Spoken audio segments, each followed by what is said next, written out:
Millionaire Jeemruun akkas jedhee dubbate waa'ee jijjiirama. Xunchaa baasuudhaaf pushaappii namni biraa siif hin hojjetu sumatu hojjetata. So gaafa murteessitee jijjiiramaaf kaate kaapteeniin doonii keetii sii taati.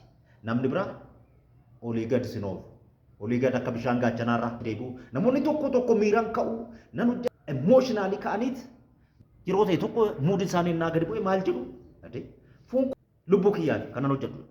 So wantoonni akkasii ammas duubatti si argite isa kutii gatu ofirraa.